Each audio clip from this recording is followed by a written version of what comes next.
Bonsoir à tous. À la une de ce journal, l'insécurité grandissante exaspère les populations résidant dans les banlieues de Douala. L'agression à main armée d'un quadragénaire dépouillé d'une forte somme d'argent et grièvement blessé suscite la terreur dans les différents quartiers de Douala, là où le dispositif sécuritaire est inefficient selon les populations qui ont manifesté leur ras-le-bol. Vous les écouterez en ouverture de ce journal. 25 ans après l'adoption de la Constitution du 18 janvier 1996, les institutions mises en place ont-elles renforcé le processus démocratique et favorisé l'alternance politique au Cameroun? Élément de réponse avec des analystes qui estiment que la mise en œuvre des différentes institutions a été faite selon un agenda des dirigeants du Cameroun afin de favoriser leur position à la tête du Cameroun. Nous en parlerons dans le chapitre politique du 20h.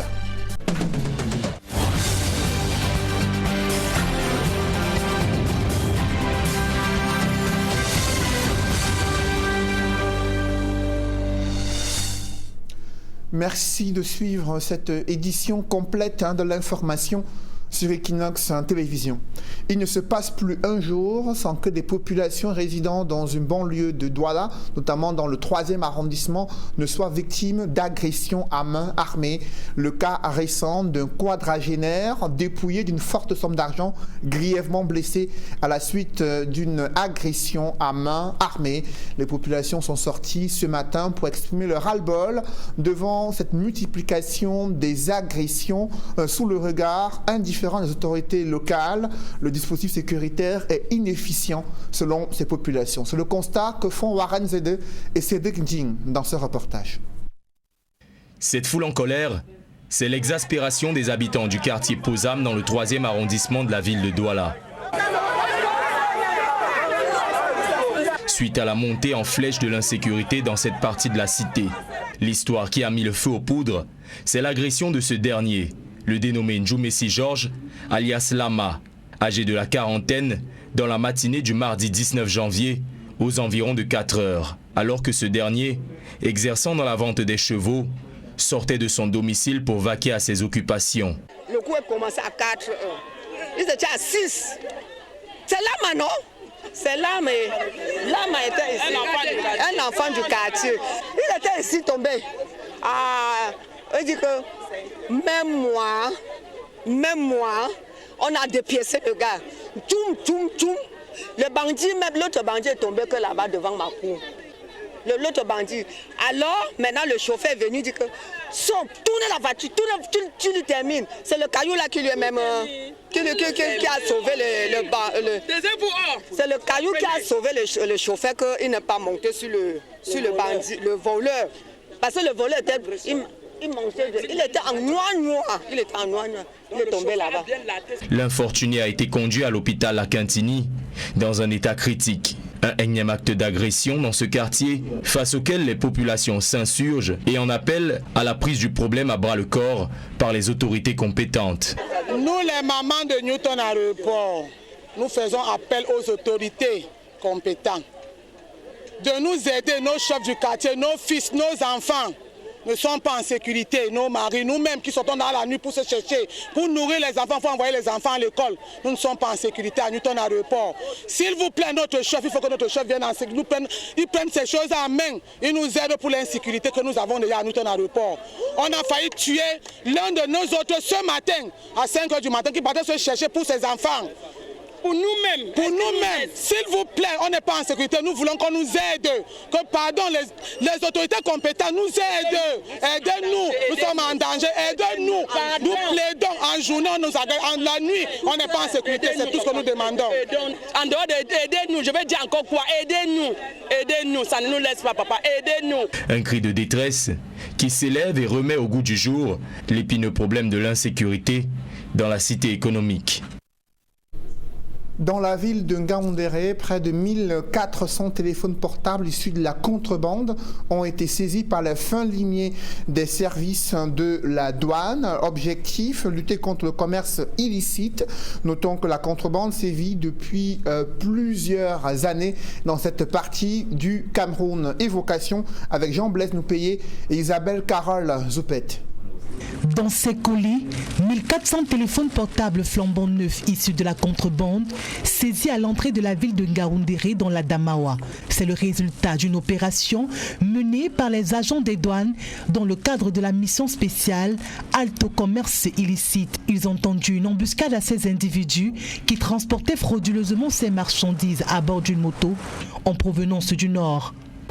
Ce gros carton de téléphone que vous voyez est entré à bord d'une motocyclette.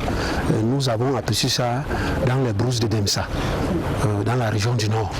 Et quelques heures plus tard, il est tombé dans notre filet.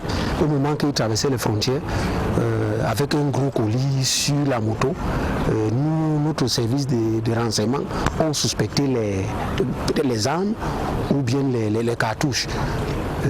Mais quand on l'a pris donc à l'entrée de Ngaoundéré, on a donc trouvé les téléphones portables. À travers cette opération Alcomi, qui vise à combattre plus efficacement ce fléau, les contrevenants sont contraints de se conformer. Comme c'est la contrebande, on va calculer les droits et taxes et comme lui n'a pas déclaré à l'entrée, il va payer les droits plus les amendes. Au Cameroun, le commerce illicite, la fraude, la contrebande et la contrefaçon constituent un énorme manque à gagner pour l'économie nationale avec des pertes à hauteur de plusieurs milliards de francs CFA. Alors que le gouvernement dit avoir gagné la guerre dans le nord-ouest et le sud-ouest, des attaques se multiplient contre des postes de contrôle, postes de police, notamment dans les Bamboutos, à la frontière entre le nord-ouest et le sud-ouest. Vous le savez, il y a quelques jours, plusieurs forces de l'ordre ont tombé sur le champ d'honneur après avoir été attaqués par des groupes armés séparatistes. Le ministre de l'administration territoriale s'y est rendu et tente de minimiser ces coups menés par ces groupes armés séparatistes. Et on appelle une fois de plus aux populations dans le nord-ouest et le sud-ouest afin qu'elles puissent amener leurs enfants à la raison. Compte rendu de la visite du ministre de l'administration territoriale et des gouverneurs des régions de l'ouest et du nord-ouest au niveau de Bamboutos, c'est avec Raphaël Tcheko et Xavier Foka. Un peu plus de 10 jours après l'attaque de Matazem qui avait coûté la vie à quelques éléments des forces de sécurité camerounaises et un civil, Paul Atanganji, ministre camerounais de l'administration territoriale, s'y est rendu pour prendre le pouls de la situation sécuritaire après ces tristes événements. La bonne nouvelle est qu'il y a quelques assaillants qui ont été interpellés, il y a certains complices qui ont été interpellés. Et au cours des enquêtes, je crois qu'on finira par mettre main parce que ces gens qui ont tué les forces de défense et de sécurité et des civils innocents seront traqués dans leur dernier retranchement. Après avoir fait le tour, accompagné des plus hautes autorités administratives et sécuritaires de la région de l'Ouest, Paul Atanganji a prescrit comme première mesure la prévention. Je crois qu'on peut prévenir ça parce que quand vous regardez le cahier des charges, il est prévu qu'à chaque fois qu'il y a un checkpoint, il y a un périmètre de sécurité autour de ce checkpoint. Donc si le périmètre de sécurité fait son travail, les assaillants peuvent être neutralisés à distance. Le ministre Paul Atanganji a, comme à son habitude en pareille circonstance, saisi l'occasion pour lancer un autre appel à l'endroit des indécis. Nous demandons aux enfants qu'on manipule, qui sont dans les brousses, qu'ils déposent les armes pour rejoindre les centres de désarmement, de démobilisation et de réintégration créés par le chef d'État, qui est une porte de sortie pour eux. Parce que dans ces centres de réintégration, ils ont la possibilité d'apprendre un métier. Le ministre précise que l'enquête ouverte suit son cours et permettra de mettre la main sur les auteurs et les complices de cette tuerie. 25 ans après l'adoption de la Constitution du 18 janvier 1996, le Cameroun fait face à une crise qui remet en cause la forme et la nature de l'État, la crise dans les régions anglophones, la mise en œuvre des institutions censées renforcer le processus démocratique a été faite selon un agenda des dirigeants du Cameroun afin de favoriser leur maintien à la tête du pays. C'est du moins l'analyse que font des politiques politologue qui estime que cette mise en œuvre n'a pas servi le processus démocratique. Néanmoins, il note une volonté de vouloir parachever l'architecture institutionnelle au Cameroun. D'autres précisions avec Joël Essengue et Gizogo. 25 ans après son entrée en vigueur, le 18 janvier 1996, la Constitution du Cameroun essuie encore de la part des analystes des féroces critiques.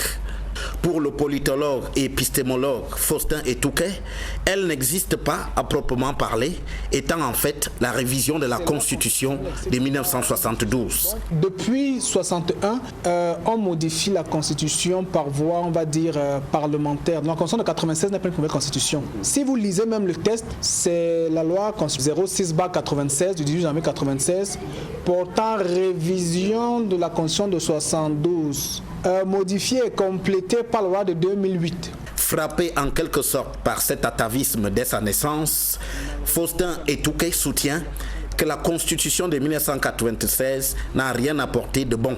Cette Constitution, elle n'aurait pas dû être dénaturée. Cette Constitution, quand on la lit, ce qu'elle portait comme, puisque la loi dispose pour l'avenir, donc ce que cette Constitution disait pour le futur du Cameroun, 25 ans après, il faut le dire de manière froide, c'est un lamentable échec. De la sorte, le politologue souligne à grands traits les violations flagrantes de cette Constitution. Et au Cameroun, les lois sont violées, notamment la loi constitutionnelle de 1996. La loi fondamentale dit ce que la loi doit faire. Par exemple, organiser la défense. La défense du Cameroun, ce sont les législateurs, c'est les députés qui doivent le dire. Et en 2001, la réforme des armées faite par décret. Comment est-ce que le président de la République a pu signer 21 textes, 21 décrets qui réforment l'armée sans que les députés ne le traduisent dans la haute cour de justice, par exemple? Mais c'est ce qui s'exécute.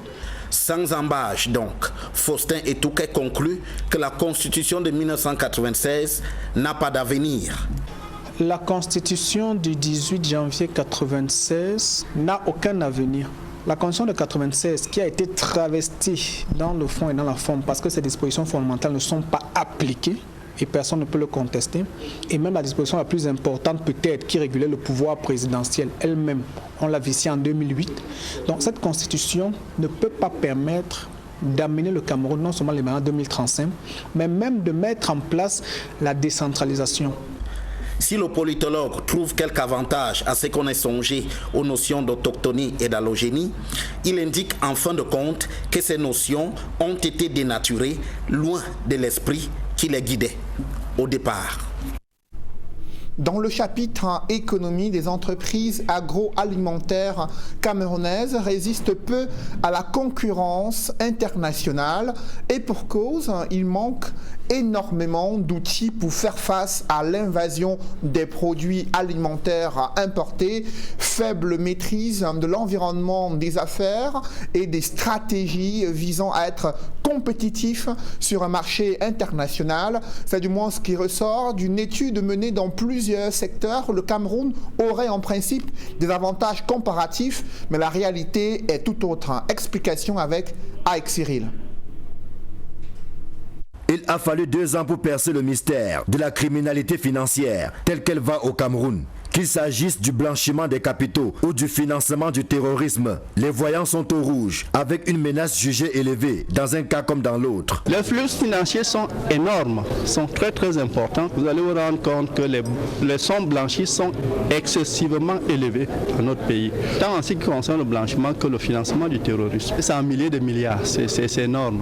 Pour ce qui est du blanchiment des capitaux, l'étude dont le rapport vient d'être rendu public identifie les secteurs les plus exposés. Je voudrais m'adresser particulièrement aux avocats, aux notaires, aux experts comptables, aux acteurs du secteur immobilier, ceux des casinos, des autres formes de jeux de hasard, sans oublier les ONG, les organisations non gouvernementales. Il ressort du rapport que vous êtes le plus exposés à des schémas complexes de blanchiment ou de financement du terrorisme. Quant à la menace globale de financement du terrorisme, elle tient compte du paiement des rançons, des pillages d'institutions financières, du trafic de drogue et d'armes, des pillages de bétail, puis de la contrebande et de la contrefaçon. C'est dire combien le mal est profond et nécessite une thérapie de choc. Je note que notre pays est exposé aux menaces criminelles telles que les détournements, la corruption, la fraude fiscale et douanière, le vol et l'escroquerie, entre autres. Une montée fulgurante du phénomène de cybercriminalité.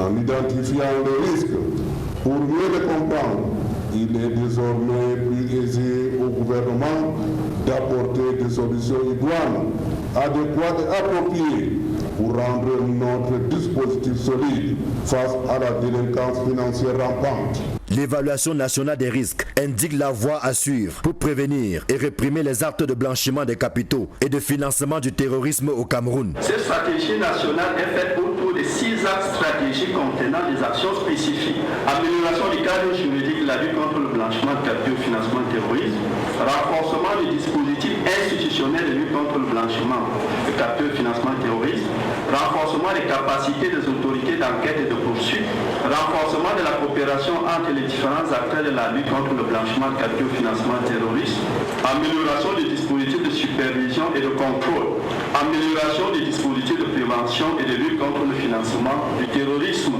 En espérant que les fruits tiendront effectivement la promesse des fleurs. Vous venez de suivre la quintessence du rapport de l'Agence nationale d'investigation financière sur les circuits du blanchiment d'argent au Cameroun et les secteurs les plus exposés à ces risques de blanchiment d'argent à travers le pays. Parlons à présent des capacités des entreprises agroalimentaires camerounaises à faire face à la concurrence des produits venant de l'étranger.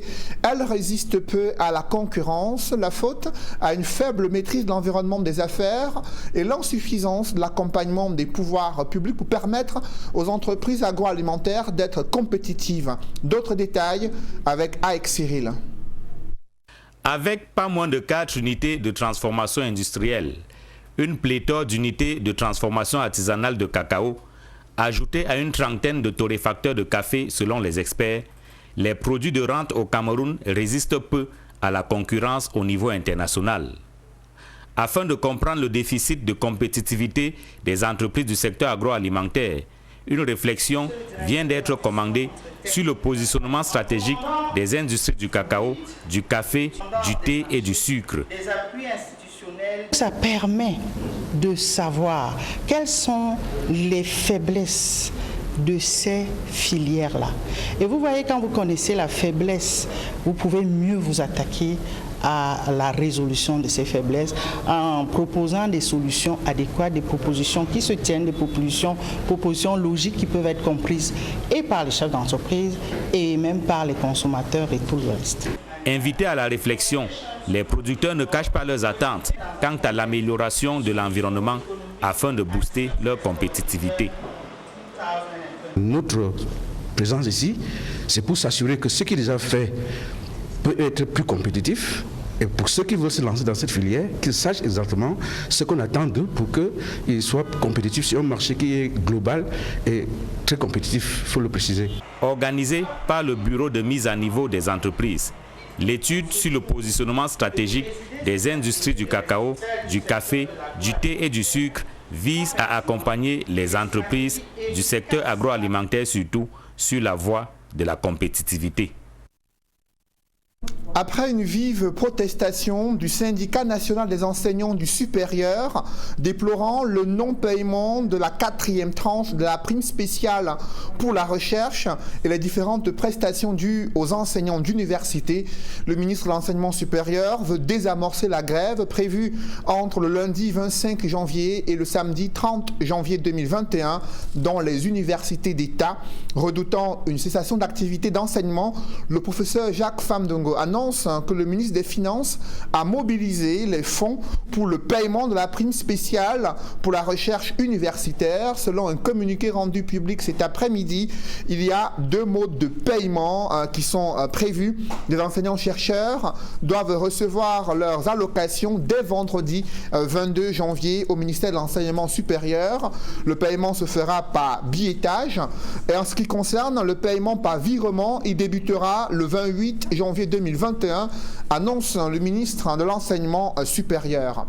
Parlons à présent du CHAN édition 2021. Dans quelle ambiance la ville de Limbé accueille-t-elle les premières rencontres de cette compétition? Malgré les velléités d'insécurité des amateurs de football, expriment leur joie de renouer avec une ambiance chaleureuse dans les tribunes. D'autres sont ravis de revivre les sensations fortes qui qualifient, qui jouent souvent les matchs et les compétitions telles que celle du CHAN. Des précisions avec Ralou Taboufoué et Gladys Sidje. De Limbé abrite les équipes du groupe D dans cette 6e édition du championnat d'Afrique des Nations. Les fans de football dans cette partie du pays manifestent la joie de retourner dans les stades afin de suivre les rencontres. Et c'est entre amis que certains ont décidé de vivre ces moments. C'est une fête pour nous parce que ça c'est la première fois d'avoir la CHAN au Cameroun. Tout le monde est fier d'aller supporter le gars. Bon, on va supporter le meilleur gagne. Et j'ai bien aimé parce que, bon, là, partout là où on s'assoit, on doit regarder le match. On n'a pas un endroit où on va s'asseoir d'abord avant de regarder le match. Partout où on s'assoit, on doit regarder le match. Et là, j'ai dit ça parce que nous sommes beaucoup avec les partenaires. On doit être sur place ensemble. On ne doit pas acheter pour 5 000 pour que mon ami doit aller s'asseoir là où il y a pour 1 000 francs. Pourtant, je ne suis pas avec lui. Ouais, donc, on doit acheter tous à 1 000 francs pour qu'on doit être sur place. Parce qu'il y a la fête et tout le monde doit être nous tous, nous serons dans l'ambiance. J'ai une équipe que je supporte dans cette équipe. Bon, le point c'est que mon équipe c'est Cameroun, puisque je suis un Camerounais. Bon, le Cameroun ne joue pas par ici, il doit supporter le meilleur qui gagne. Plusieurs voient en cette compétition une façon de célébrer le football et donc, en dépit du fait que les Lions indomptables ne jouent pas dans la ville de Limbé, les amoureux du ballon rond ici entendent bien profiter de chaque moment de cette compétition. Vraiment, c'est une très très grande journée pour nous. Même quand les Lions ne jouent pas à Limbé, on est obligé d'aller supporter d'autres équipes. Le CHAN, c'est au Cameroun. Donc nous vivons au Cameroun et on est obligé d'aller supporter les Lions. Non, je dirais à tous les Camerounais d'aller supporter les Lions, d'aller supporter le football. Alors, le football d'abord, c'est le sport le plus préféré du Cameroun. Donc, j'aurais dit à tous les Camerounais d'aller au stade. Personne ne doit rester à la maison, franchement. Moi, j'ai mon équipe, la Zambie. Moi, je vois que la Zambie va faire mieux que d'autres équipes. Ouais, franchement. Parce qu'ils sont trop jeunes, c'est les jeunes bons joueurs. Pour cette 6e édition du CHAN, la sécurité a été renforcée à l'entrée du stade Omnisport de Limbé et dans la région du Sud-Ouest de manière générale, confient les autorités. Et les supporters de la Zambie n'ont pas été déçus. Cette équipe a remporté son match 2-0 face à la Tanzanie. Et à l'heure actuelle, une deuxième rencontre se joue au stade de Limbé. La Guinée affronte la Namibie et la Guinée mène au score 1-0 à la 22e minute déjà écoulée de la deuxième rencontre. Il faut préciser que le Cameroun entre à nouveau pour le deuxième match. Dès demain, le Cameroun affrontera le Mali. Le match qui se jouera au stade Amadou Ahidjo à Yaoundé. Parlons à présent de ce grabuge à la Fédération camerounaise de football, échauffourée entre dirigeants de clubs et les forces de l'ordre. Certains d'entre eux ont été interpellés. Ils sont revenus à la charge, exigeant le départ de l'exécutif de la Fédération camerounaise de football après la sentence du tribunal arbitral du sport. Ambiance électrique à la direction de la FECAFoot. C'est avec nos reporters, Joël Sengue et Aïk Cyril. Un bon président, il devait recevoir les présidents des clubs. Ils avaient promis d'y revenir. Ils ont tenu leur promesse. Des dirigeants de clubs étaient à nouveau à la Fédération camerounaise de football. Nous savons comment la FIFA se comporte quand elle veut communiquer. Et nous voulons bien faire la distinction entre ce que peut dire le président de la FIFA et ce que la FIFA peut dire. C'est deux choses bien différentes. Et à l'heure actuelle, nous avons saisi la FIFA pour demander qu'ils essayent de nous éclairer sur cette sortie et de la secrétaire générale et du président de la FIFA. Mais contrairement à la journée d'hier, celle d'aujourd'hui a été mouvementée. Échauffourée avec les forces de l'ordre, puis interpellation de quelques dirigeants de clubs conduit à une destination inconnue. Ils ont appelé les camions de police et tout ça, vous voyez. Mais nous, on est devant le portail parce qu'on a rendez-vous ici. On a rendez-vous. Et tant qu'on ne nous reçoit pas, on va tirer les conclusions. que c'est parce que la fédération est vide et il n'y a pas de président comme le TAS l'a constaté. Parce que s'il y avait un président ici dedans, il ne peut pas fuir, le président ne peut pas fuir les acteurs de football que nous sommes. Après la publication de la sentence du TAS le 15 janvier dernier, les présidents de club exigent le départ de l'exécutif actuel de la FECAFOOT. Et le député Jean-Michel Nithieu dénonce l'humiliation que subit le Cameroun à travers cette sentence du TAS et surtout cette correspondance de la FIFA adressée à la Fédération camerounaise de football dans laquelle la FIFA limite les pouvoirs du comité exécutif de la FECAFOOT qui doit désormais gérer les affaires courantes. Pour le député Jean-Michel Nithieu, tous les responsables de la Fédération camerounaise de football doivent démissionner s'ils ont encore un sens de l'honneur, de l'éthique. Ils doivent démissionner des 10 organes pour éviter le ridicule aux yeux de l'opinion publique nationale et internationale.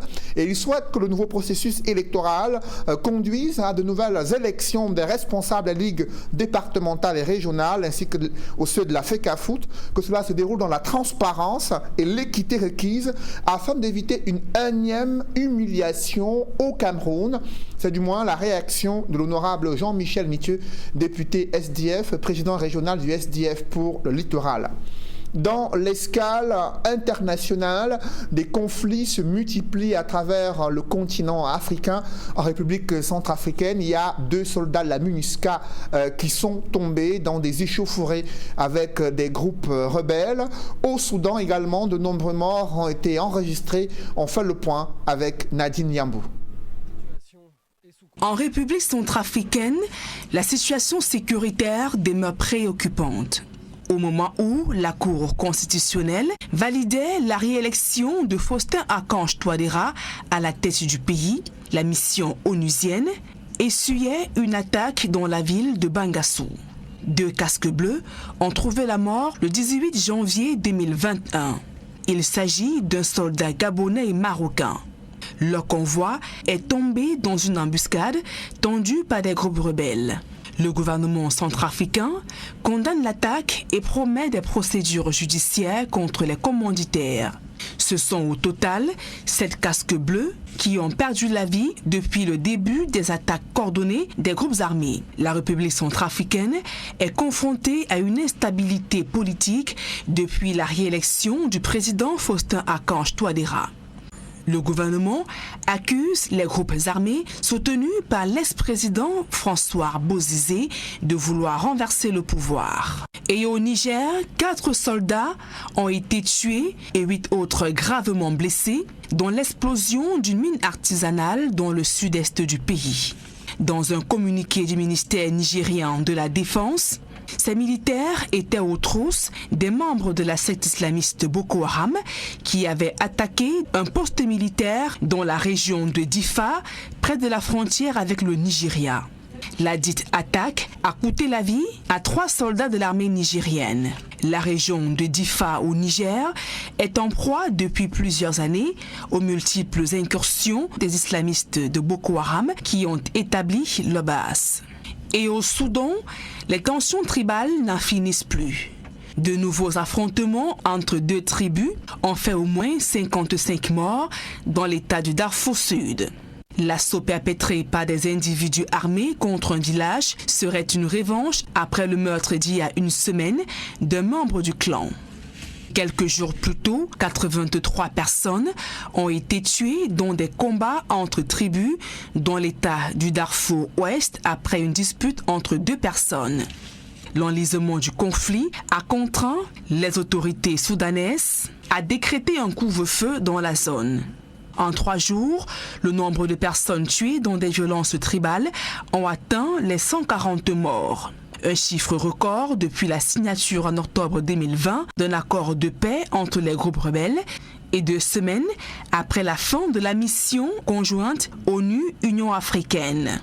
L'Organisation des Nations Unies appelle au calme et demande au gouvernement de trouver des solutions urgentes à la dégradation de la situation sécuritaire, de rétablir l'ordre et d'assurer la sécurité des populations. Depuis 2003, les violences au Soudan ont fait 300 000 morts et plus de 2,5 millions de déplacés. Un public reportage dans ce journal. La société anonyme des brasseries du Cameroun célèbre la force de vente la plus compétitive dans le secteur brassicole. À Bafoussam, la SABC a tenu à féliciter sa force de vente pour les performances réalisées en 2020. De nouveaux outils leur ont été attribués afin d'être plus performants au cours de l'année 2021. Des objectifs ont été assignés lors d'une cérémonie riche en sons et en couleurs. Reportage. Après Yaoundé, dans la région du centre, la caravane itinérante du séminaire commercial du groupe SABC dépose ses valises dans la région de l'Ouest. Et c'est au cœur des traditions que l'entrée de la chefferie supérieure de Bafoussam a servi de welcome space le 13 janvier 2021 aux différentes délégations de la région de l'Ouest et celles venues du siège des brasseries du Cameroun. Dans la convivialité, la fraternité et le vivre ensemble, les séminaristes ont dégusté les merveilles culinaires de la région du soleil couchant autour d'une magnan, la vraie bière de chez nous.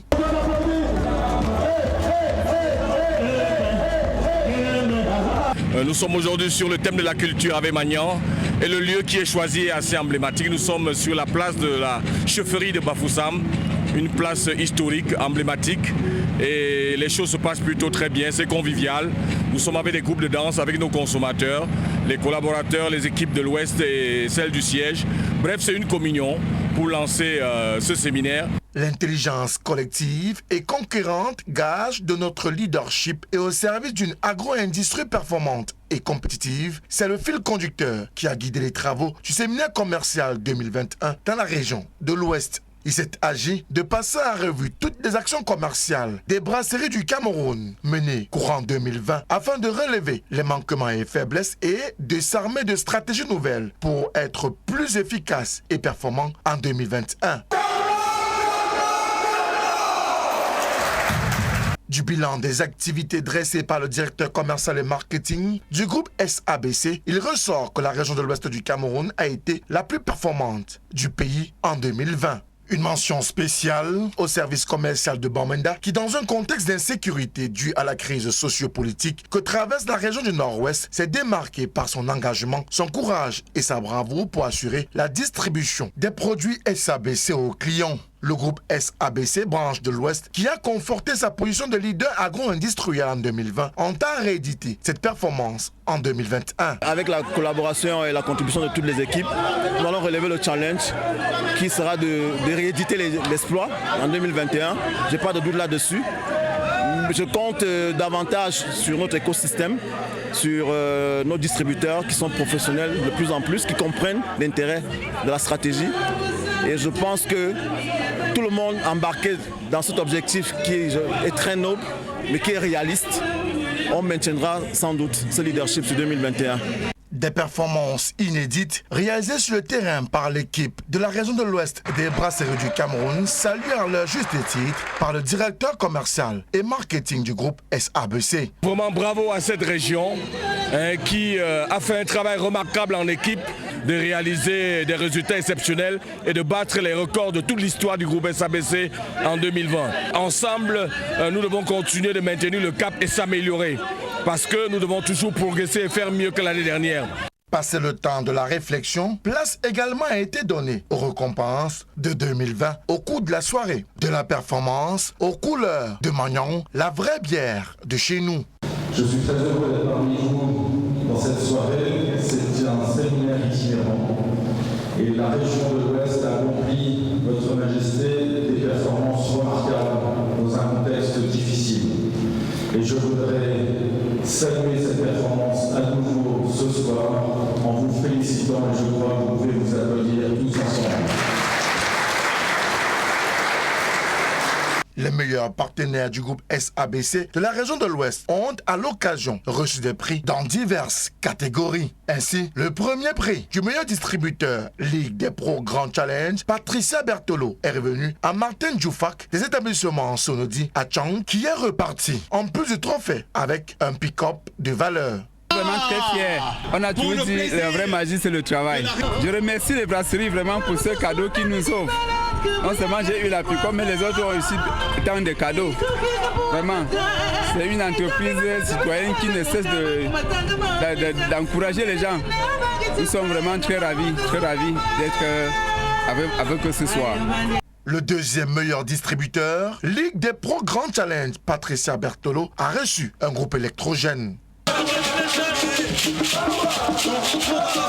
Le prix du meilleur service commercial de l'Ouest en 2020 est revenu au service commercial de Bafoussam. Je ne peux qu'être heureuse. C'est le fruit en fait du dur labeur au quotidien, client par client, point de vente par point de vente, centimètre par centimètre. Il est question pour nous de travailler au quotidien en faisant la meilleure exécution de notre marché. Je pense que c'est ça qui a payé aujourd'hui et nous allons continuer à la même lancée. Le prix spécial de la résilience, quant à lui, a été décerné au service commercial de Bamenda. Je tiens à saluer et à féliciter l'engagement, le courage et la bravoure de la vaillante équipe du service commercial de Bamenda. Merci beaucoup. Applaudissez très fort pour le service commercial de Bamenda. La soirée de la performance du groupe SABC à Bafoussam a aussi connu la présence effective du chef supérieur Bantoum, village du département d'Undé, et était agrémenté des prestations diverses d'artistes de renom.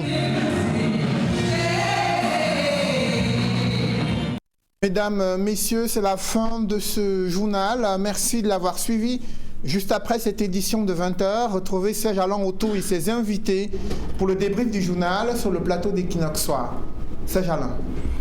Les présidents de club ont honoré leur rendez-vous ce jour à Tinga. Ils n'ont pas pu rencontrer Seydou Mbonbondjoua, mais ils ont fait face aux forces de l'ordre. Il y a eu des échauffourées, certains d'entre eux ont été interpellés. Ils ont dénoncé l'attitude du comité exécutif de la Fédération camerounaise de football, lequel comité a vu son élection être invalidée par le tribunal arbitral du sport, mais restera en fonction selon une lettre attribuée aux responsables de la FIFA. Leurs pouvoirs seront limités à la gestion des affaires courantes jusqu'à l'organisation de nouveaux processus électoraux. Mais cette situation n'arrange pas certains dirigeants de clubs qui continuent à exiger leur départ, mais ils ont fait face aux forces de l'ordre et ils ne comptent pas lâcher prise. Serge Alain. Voilà, madame, monsieur, c'est donc l'essentiel. L'Equinox Soir, deuxième partie. Bonne soirée à vous, Cédric. Bonne soirée à vous, Serge Alain. Rendez-vous demain. 20h.